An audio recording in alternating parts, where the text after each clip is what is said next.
Champions trophy தொடரில் இந்திய அணிக்கோப்பை வென்ற நிலையில் பும்ராவுக்கு பதிலாக அணியில் சேர்க்கப்பட்ட ஒரு வீரர் அதற்கு முக்கிய காரணமாக இருந்துள்ளார் என்பதும் அவரது பந்துவீச்சும் பும்ராவின் செயல்பாட்டைப் போலவே இருந்தது. சாம்பியன்ஸ் டிராபி தொடருக்கான அணியில் வருண் சக்கரவர்த்தி எப்படி சேர்க்கப்பட்டார் என்பது குறித்த ஆச்சரியம் அளிக்கும் அந்த தகவல் வெளியாகியுள்ளது. இந்த முறை சாம்பியன்ஸ் டிராபி தொடரில் பும்ரா விளையாடவில்லை என்றால் அவரது இடத்தில் வருண் சக்கரவர்த்தியை அழைத்துச் செல்ல வேண்டும் என தேர்வுக்குழுவினர் முடிவு செய்துள்ளனர். இது நிச்சயமாக யாரும் யூகிக்க முடியாத ஒரு முடிவாகவே இருந்தது.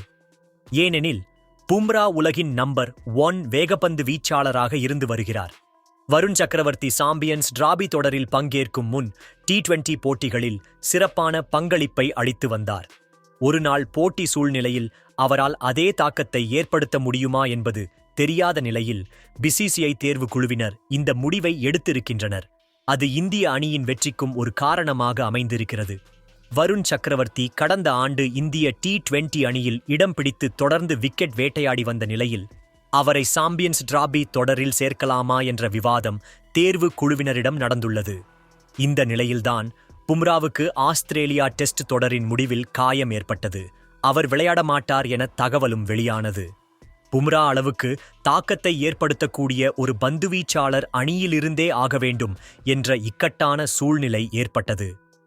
முகமது ஷமி அணியில் இடம் பிடித்தாலும் போட்டி நடக்கக்கூடிய துபாய் மைதானத்தில் வேகப்பந்து வீச்சாளர்களால் பெரிய அளவில் தாக்கத்தை ஏற்படுத்த முடியுமா என்ற சந்தேகம் இருந்தது.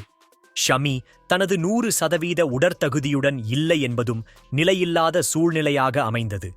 இந்த சூழ்நிலையில் வருண் சக்கரவர்த்தி உள்நாட்டு ஒருநாள் தொடரான விஜய் ஹசாரே டிராபி தொடரில் கடந்த ஆண்டு விளையாடியபோது அவரை தேர்வுக்குழுவினர் கவனமாக கண்காணித்தனர். அவர் தமிழ்நாடு அணிக்காக விளையாடி 18 விக்கெட்டுகளை வீழ்த்தினார். இந்திய அணிக்காக T20 போட்டியில் என்ன விதமான தாக்கத்தை ஏற்படுத்தினாரோ அதே தாக்கத்தை அந்த ஒருநாள் போட்டிகளிலும் அவர் ஏற்படுத்தினார். அப்போதே பும்ரா இல்லை என்றால் வருண் சக்கரவர்த்தி என்ற முடிவை BCCIயின் தேர்வு குழுவினர் எடுத்திருக்கின்றனர். இந்திய அணியில் ரவீந்திர ஜடேஜா, அக்ஷர் பட்டேல், குல்தீப் யாதவ், வாஷிங்டன் சுந்தர் என 4 ஸ்பின்னர்கள் இருக்கும்போது 5ஆவதாக வருண் சக்கரவர்த்தி சேர்க்கப்படுவார் என்பதை யாராலும் நினைத்துக்கூட பார்க்க முடிந்திருக்காது. ஆனால் அது நடந்தது. மாற்று வீரராக சேர்க்கப்பட்டிருந்த ஜெய்ஸ்வால் நீக்கப்பட்டு வருண் சக்கரவர்த்தி சாம்பியன்ஸ் டிராபி அணியில் சேர்க்கப்பட்டார். பிளேயிங் 11இல் வருணுக்கு எப்படி வாய்ப்பு அளிக்கப்படும் என்ற சந்தேகம் இருந்தது. ஆனால் அதுவும் நடந்தது. சாம்பியன்ஸ் டிராபி தொடரில் இந்திய அணி எப்போதும் இல்லாத அளவுக்கு 4 ஸ்பின்னர்களை பயன்படுத்தியது. அந்த திட்டம் வெற்றியும் பெற்றது. வருண் சக்கரவர்த்தி சாம்பியன்ஸ் டிராபி தொடரில் முக்கியமான 3 போட்டிகளில் விளையாடி சிறப்பான பங்களிப்பை அளித்தார். சாம்பியன்ஸ் டிராபி தொடரில் வருண் 3 போட்டிகளில் விளையாடி 9 விக்கெட்டுகளை வீழ்த்தினார். அவரது பவுலிங் சராசரி 15.11 மட்டுமே. அவரது ஸ்ட்ரைக் ரேட் 20 என்பதாக இருந்தது. இவை அனைத்துமே கிட்டத்தட்ட பும்ராவின் செயல்பாட்டை ஒத்ததாக இருக்கிறது என்பதுதான் இதில் ஆச்சரியம்.